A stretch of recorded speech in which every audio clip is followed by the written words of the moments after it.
great. I think it's good to see these kids taking an interest in their future and being able to, if you can affect them in some small little way and give them a little nugget of information that they may make a better or different decision in the future, then you feel like you've made a difference. By the year 2020, there will be 50 billion devices connected to the internet. 50 billion. I've got 2, right? There's only 7 billion people on the planet. Now by 2020, it'll be closer to 8 billion. But that means, if you do the math real quick, a little more than 4 devices per person connected to the internet. Do you think that changes the way that we work? The way we interact with others? It's a pretty amazing thing to think about. We produced more information last year, unique pieces of information around the world, than we produced in the previous 5,000 years combined. Can you wrap your mind around that? Because I certainly can. That's and we can't even get a presentation to come up, and we're able to do those kinds of things.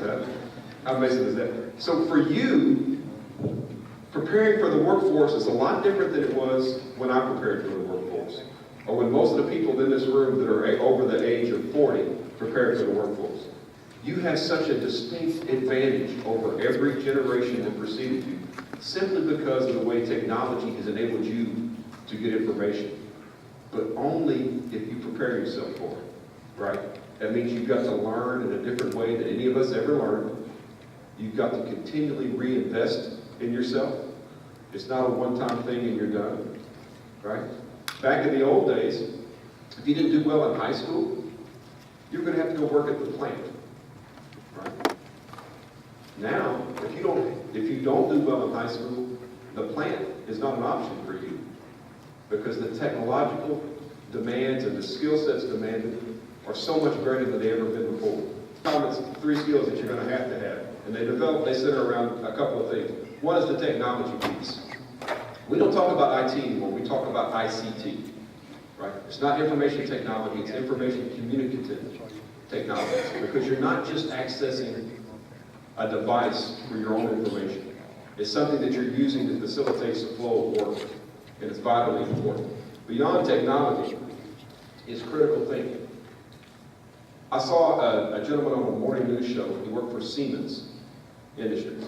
He said he could hire 3,000 people tomorrow if they could communicate effectively, if they could solve problems, and if they could think critically. 3,000 people. Had nothing to do with any other skill sets. Nothing to do with completing a manufacturing program, nothing to do with hard skills. He needed those 3 things. 3,000 people at an average salary between $60,000 and $75,000. You would think that those are easy to obtain, but they're not. And that's what's going to separate you from the rest.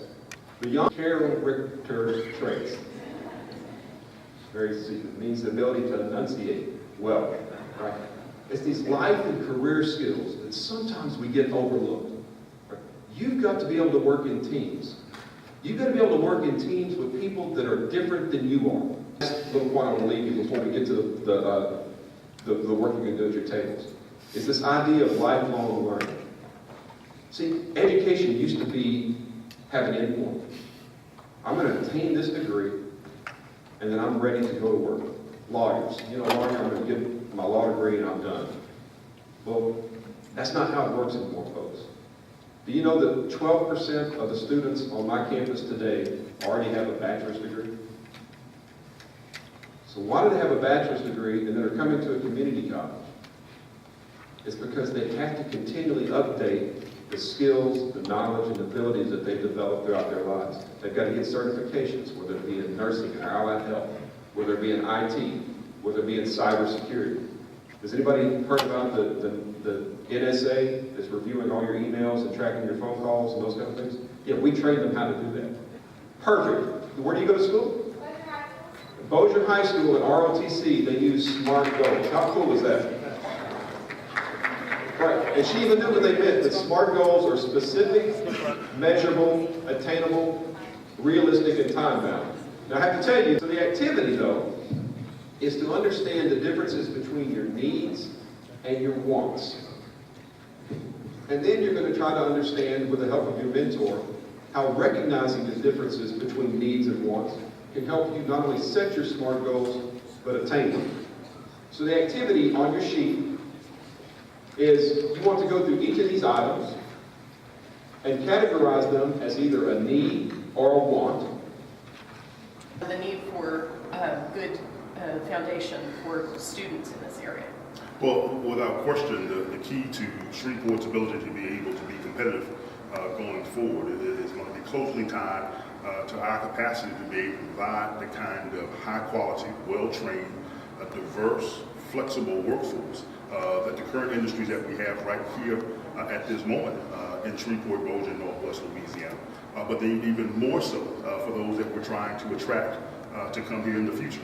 If we want to be able to be a player in the global economy, then you've got to be able to have the kind of individuals who can step into a work environment and be possessed of the basic skills and training that you need in order to be able to be successful, but that also have the capacity to be able to learn, to adapt, and to mold themselves to those trends as they go forward that will be necessary in order to be able to deal with and take advantage of those opportunities that are yet to come. So without question, you've got to be someone that has the ability to be able to work well with others. You've got to have a commitment to being there on time, to being there in a posture that allows you to be able to work well in a team environment, but then also you've got to be open to learning new ideas, new concepts, and new approaches that may seem different and foreign to you. It's always valuable to you to be reflective, self-reflective, and understand that what you see of yourself is what people are going to see of you, the way you present yourself in the interview. And so that brings our challenges to a close. Real quick point, the video that you weren't able to see on the presentation, I have posted it on Twitter.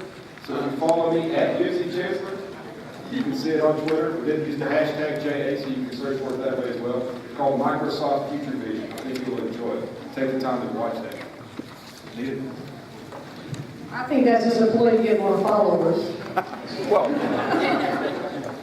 So, if you have not tweeted, tweet. If you have not Facebooked us and liked us, like us on Facebook. I know you'll see a lot of recipes and this old lady stuff that we put on there for our kids, but please, let's make it youthful again and go like Junior Achievement of North Louisiana. We do try to keep interesting and up-to-date educational opportunities.